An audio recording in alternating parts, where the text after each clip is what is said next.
niweze kuona kwamba inakuwa kuaje, mambo ni mazuri au ni vipi. Wewe ndio unaweza kuzungumza. Na kufikia Novemba mwaka jana, wale wa Kenya ambao walikuwa wamejiandikisha na hii huduma ya SHA, bila shaka walikuwa tayari wameshagonga watu milioni 27 kufikia Novemba mwaka jana. Ni bila shaka sasa watu wamezidi, uweze kuona kwamba wengine wamefika hata milioni 30 hapo.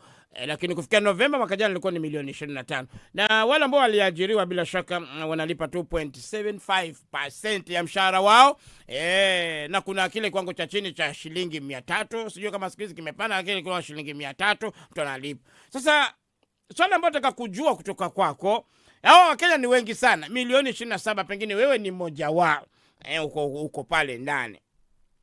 Na unapolipia hii SHA bila shaka ukienda hospitali pale ni ufanyiwe huduma, alafu utoke uende zako, kama ni dawa upate na kadhalika, ukazirorome mwenye kaya, kama ni kulazwe pale ulipiwe na kadhalika. Sasa nataka kujua kutoka kwako, mtu akienda katika hospitali ya kibinafsi bila shaka mara nyingi anafanywa kila kitu. Hauwezi toka pale ukaambia nenda ununue dawa. Nataka kujua, hebu niambieni, watu wanalipia SHA. Je, wewe ukienda hospitali hizi za umma, wewe unapata kila kitu, dawa na kila kitu, kutoka pale unarudi nyumbani, ama pia unaandikiwa jamaa, dawa hii hakuna bwana, nenda kanunue?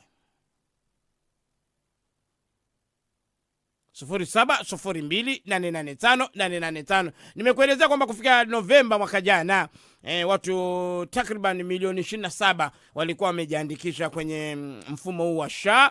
Na bila shaka ni mfumo ambao haulipi. Unapoenda hospitali unahudumiwa pale, ili mradi tu ugonjwa ule hospitali, japo kulikuwa nayo changamoto kwamba hospitali zinafoji, wanasema amefanyia mtu operation na hajafanyia mtu operation na kadhalika. Lakini je, wewe unapopata maradhi, unapoenda hospitali ya umma utumie SHA, unapatiwa kila kitu, madawa na kila kitu, ama bado kuna ukitoka pale unaenda kununua dawa nje? Niambie bwana. Alhamdulillah, sasa mambo si mabaya, tunapata kila kitu.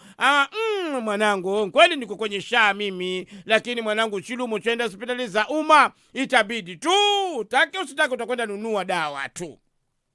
0702885885 ili kama kuna kiongozi anasikiza saa hii kwenye huduma ya afya, aweze jua, aweze elewa kwamba watu wamejiandikisha lakini bado wananunua madawa nje. Laini zangu ziko wazi kwa 0702885885. Kuna ndugu yangu nafikiri alikuwa amesema hiki kibao. Tuendete foro kwa uninyika.